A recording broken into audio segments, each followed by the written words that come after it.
નમસ્કાર ગુજરાત મિત્રો આ વિડીયોમાં તમારા માટે ખૂબ જ મહત્વની માહિતી લઈને આવ્યા છીએ તો આ વિડીયોને સ્કીપ કર્યા વગર અંત સુધી જોઈ લો એટલે મિત્રો તમને ખબર પડશે કે આ વિડીયોની અંદર તમને શું ફાયદો થશે અને મિત્રો તમે આ ચેનલ પર નવા હોવ તો ચેનલ સબસ્ક્રાઇબ કરી દો અને લાઇક કરી દો અને કમેન્ટમાં જરૂરથી જણાવી દો કે તમે કયા ગામ અને કયા જિલ્લામાંથી આ વિડીયો જોઈ રહ્યા છો।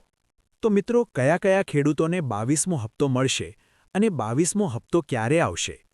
કેન્દ્ર સરકાર નવા વર્ષ 2026ની શરૂઆતમાં ખેડૂતોને ખુશખબર આપવા માટે તૈયારી કરી ચૂકી છે। ખેડૂતો પ્રધાનમંત્રી કિસાન સમ્માન નિધિ યોજના હેઠળ મળતા હપ્તાની આતુરતાથી રાહ જોઈ રહ્યા છે। મળતા હપ્તાની આ વર્ષે પણ ખેડૂતોના બેંક ખાતાઓમાં 3 હપ્તા સીધા જ જમા કરવામાં આવશે। દર 4 મહિને સરકાર ખેડૂતોના ખાતામાં 2000 રૂપિયા જમા કરે છે। આ વર્ષે ફેબ્રુઆરીમાં પહેલો હપ્તો જમા થઈ શકે છે। ગત વર્ષે નવેમ્બરમાં હપ્તો જમા કરવામાં આવ્યો હતો। તે સમય મર્યાદા પછી અધિકારીઓ ફેબ્રુઆરીના પહેલા અઠવાડિયામાં સહાયનો 22મો હપ્તો પૂરો પાડવાની વ્યવસ્થા કરી રહ્યા છે। આનાથી દેશભરના લાખો ખેડૂતોને ખેતી ખર્ચમાંથી રાહત મળશે। તો મિત્રો 22મા હપ્તાને લઈને સરકાર દ્વારા કોઈ સત્તાવાર તારીખ જાહેર કરવામાં આવી નથી, પરંતુ મીડિયા અને અહેવાલો અનુસાર 22મો હપ્તો ફેબ્રુઆરી મહિનામાં આવવો જોઈએ તેવું માનવું છે। તો મિત્રો ફેબ્રુઆરી મહિનામાં 22મો હપ્તો આવી શકે છે। બીજો હપ્તો જૂન અથવા જુલાઈમાં જારી થવાની ધારણા છે। ખરીફ સિઝનની શરૂઆતમાં આ ભંડોળ ખેડૂતોને બીજ અને ખાતર ખરીદવામાં નોંધપાત્ર મદદ કરશે। ચોમાસાની ઋતુ દરમિયાન ખેતીમાં વ્યસ્ત ખેડૂતો માટે આ સમય મહત્વપૂર્ણ છે।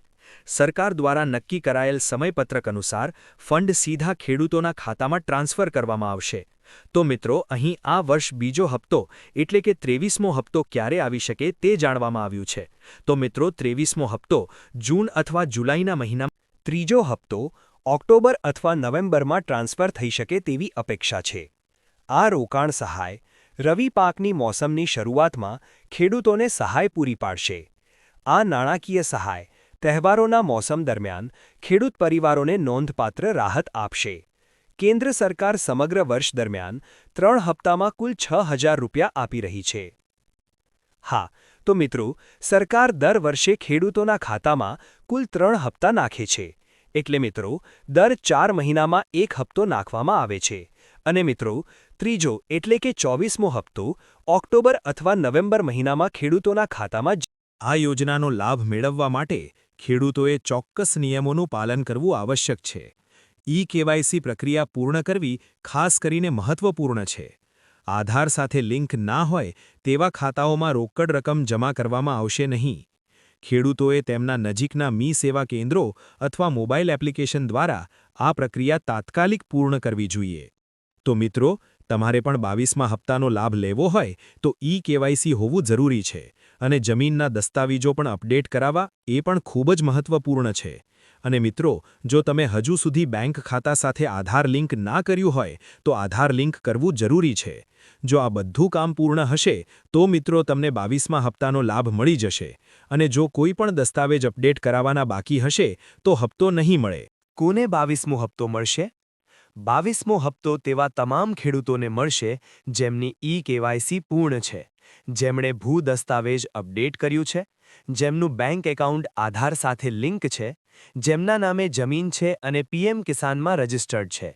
જેઓના ડેટામાં કોઈ ભૂલ હશે તેમને હપ્તા રોકાઈ પણ શકે છે। તો મિત્રો તમારે હપ્તાનો લાભ લેવો હોય તો આ દસ્તાવેજો અપડેટ કરાવી દો। અને મિત્રો તમારે ઈ-કેવાયસી બાકી હોય તો આપણે આગળ વાત કરવાના છીએ કે ઈ-કેવાયસી કેવી રીતે કરવું। ઈ-કેવાયસી કેવી રીતે કરવું?